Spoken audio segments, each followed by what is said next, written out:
Hello and welcome back to the KCC channel. I'm Rob and I hope you are having a wonderful day today. Today we're jumping into some Entitled Parents. Before we start, if you're new here, make sure to hit that subscribe button. It's completely free and you may just learn here how to deal with a Karen in the future.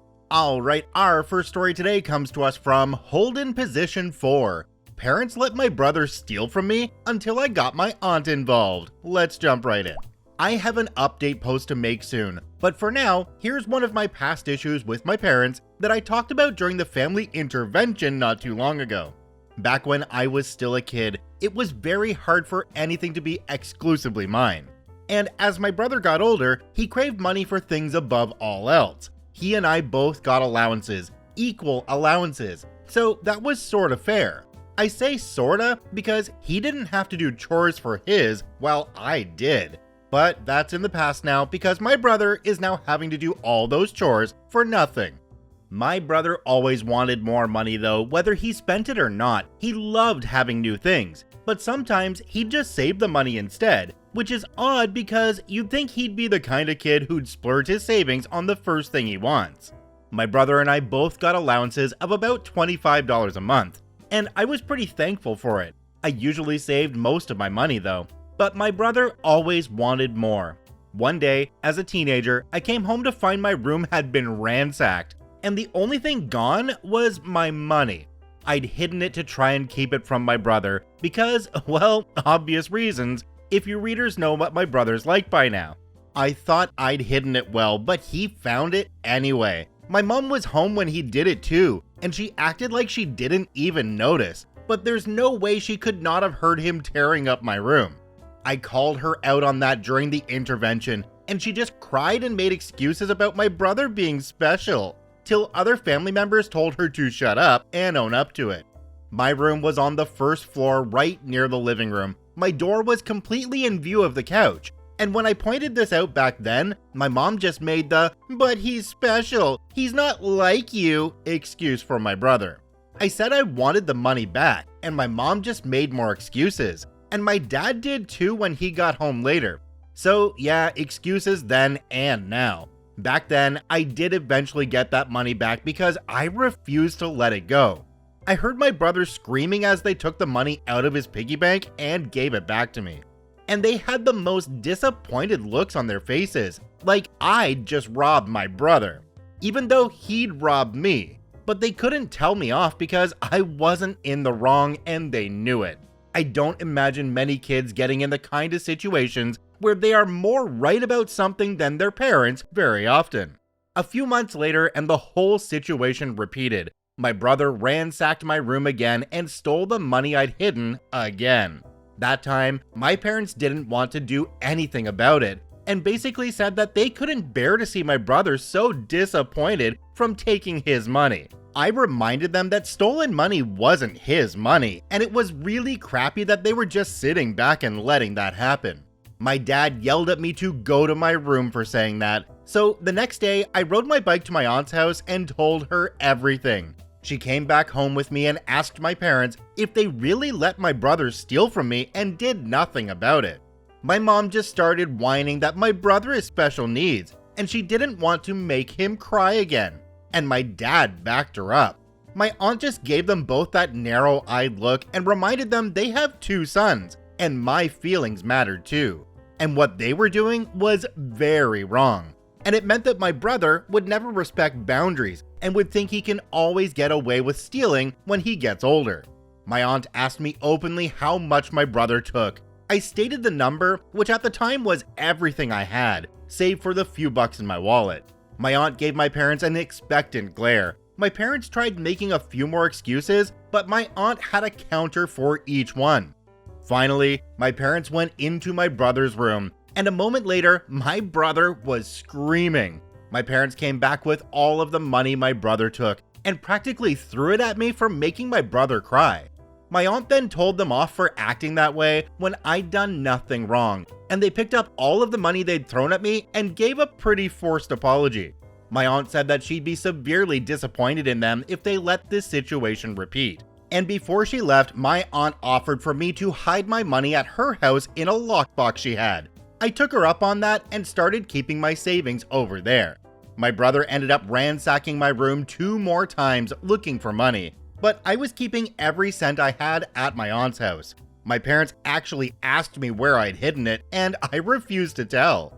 Then I asked them why they wanted to know so badly anyway, and my dad instantly got defensive about it.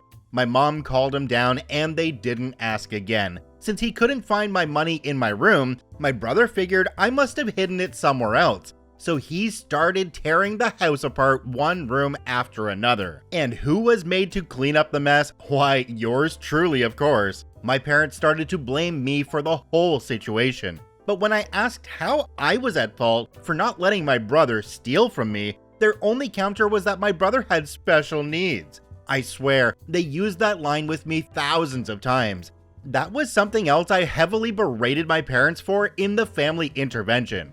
The final straw came when my brother ransacked our parents' room. My parents had a small suitcase safe that they kept some cash in, and my brother locked himself in their room, then took the whole safe and started bashing it around on stuff to try and get it open, because he couldn't find the keys.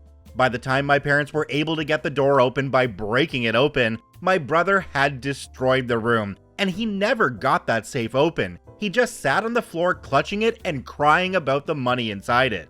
My dad was so angry that he turned red, and then actually started yelling at my brother and grounded him. A very rare sight for me to see back then indeed. Then, my parents forced my brother to help clean up the mess. After that, my brother never ransacked mine or my parents' rooms looking for money again, but he'd still go rooting around every time he got an idea where my savings might be. So I started acting like I was giving hints by repeatedly going into certain places while he was watching. He ransacked the backyard shed, dug a bunch of holes in the yard and under the back porch, and even ransacked the attic. My parents really hit their breaking point with the attic and grounded my brother again. They never figured out I led him on either. My parents did eventually figure out I was keeping money at my aunt's house, and they didn't argue with my reasoning for doing it, but either my brother overheard or one of them spilled the beans to him, because the next time we visited my aunt, my brother tried to hunt for the money, but my aunt yelled at him to stop, and my brother would just sit on the floor and cry. This happened a few times, and my aunt bluntly stated she'd press charges for any damages if my brother ransacked anything, and also kept a digital camera on hand to record anything if need be. My parents heavily scolded my brother to stop looking for my money. It wasn't his, and he can't have it. Cue more screaming and crying that he wants it like a 3-year-old, even though he was 7 at the time. Then my brother said he didn't want to go to Auntie's house anymore, so my parents visited less. My aunt visited us a lot more than we visited her anyway. I was pretty much able to keep my money away from my brother till after I moved out. He's never managed to steal cash from me again. His classmates at school were another story.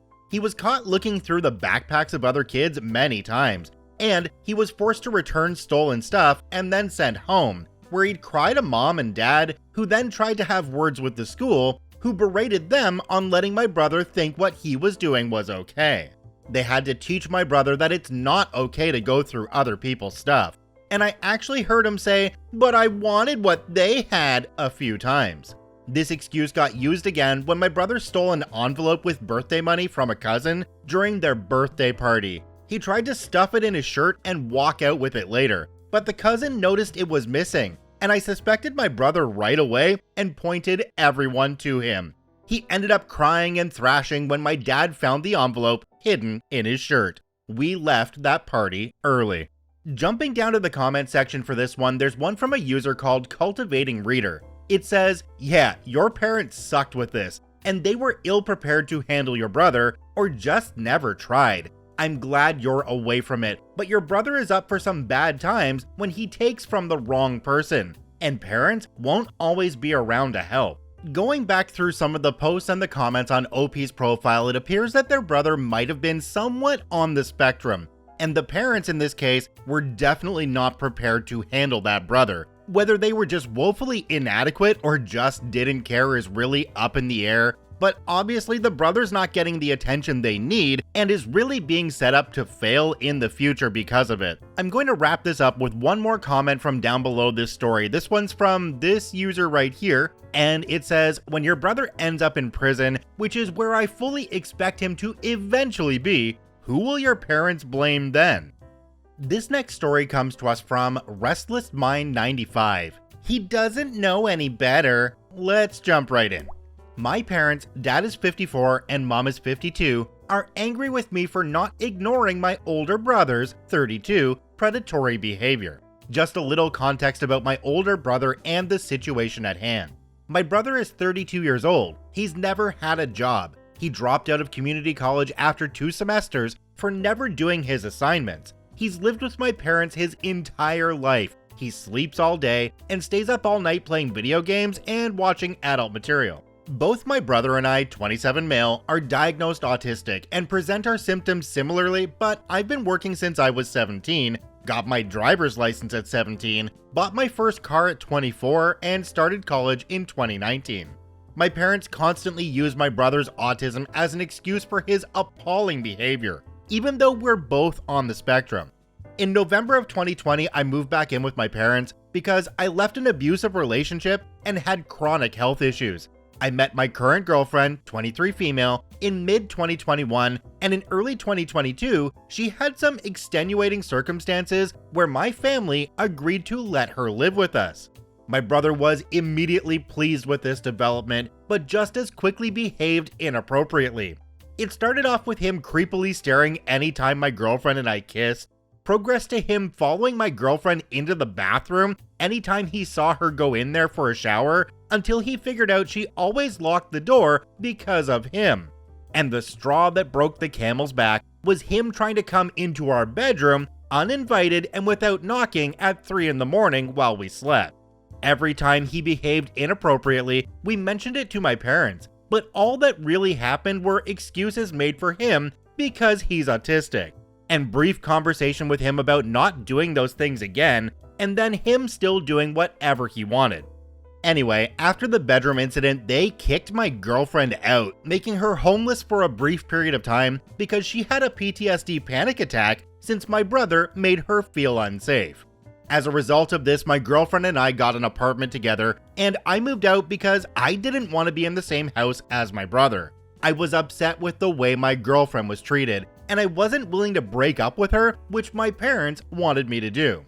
I had a calm conversation with my parents, explaining why I was moving out, where I explained it's their house, so they're more than entitled to make rules concerning their own home. However, I was not going to continue living somewhere my girlfriend wasn't welcome, and where my brother's predatory behavior was condoned. At first, they told me they love me, they're sorry they ever made me feel that way, they want me to keep a key to the house because I'm always welcome over, and that if I ever needed to move back, I could. Several days later, I went over to pick up some more of my things, only to find that my parents had changed the locks on the door. Later that same week, they tell me they're angry with me for being ungrateful, saying I hate them and calling them bad parents, none of which I ever said. They went on to tell me that they didn't want to speak with me for a week because they were upset, needed time to process, and because they thought I needed to feel what it was like to be cut out of the family. I respected their wishes, and later, my parents agreed to family therapy, which they quickly backed out of because they were only willing to do it over a 3-way video call, and my therapist website wasn't able to do that. I'm not sure why, but my therapist said it wasn't doable. At which point, I told my parents I would be willing to attend family therapy with a therapist of their choice, who could do the 3-way video call, but that had yet to happen. That same Sunday, my parents invited me over for dinner, which I thought went well, only to find they would continue to dodge my calls and leave my texts unread after that night. They eventually contacted me and told me to stop using their house as storage and pick up my things, despite requesting that I stay away for a week.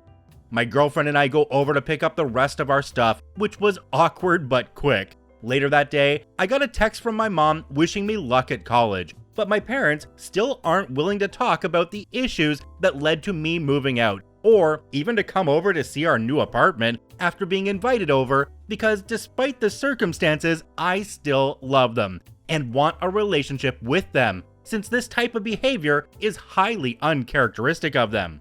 Understandably, my girlfriend isn't fond of them, but told me she doesn't mind me inviting my parents over because it's important to her that I have a relationship with my parents for the sake of my mental well-being. Has anyone else ever dealt with a situation similar to this? If so, how did you deal with it? Jumping down to the comment section on this one, we have a great one from a user called RayRay6672. It says, your parents aren't willing to do the work to repair the relationship. They want you to chase after them to prove to themselves that they are right and you are wrong. Time for you to drop the rope. Stop asking them to come over. Stop calling. Stop telling them anything about your life. They would rather protect and coddle your brother rather than admit there is a problem with his actions. You can live your life and still love them, but you don't have their support. Love them from afar and love yourself and your peace of mind more. They have done nothing but make excuses and hurt you. They have shown you who they are. Believe them. It hurts, but you need to drop the rope. The ball is in their court. I don't believe they will pick it up. One thing I've read many times in comments on stories like this is that you can't choose your parents, but you can choose your family. OP, you need to figure out just how much you're willing to put up with. No contact in this case could be a wonderful thing for your self-worth. Check out both OPs linked in the description down below. I thank you for watching. I hope you have a wonderful day, and we'll see you tomorrow.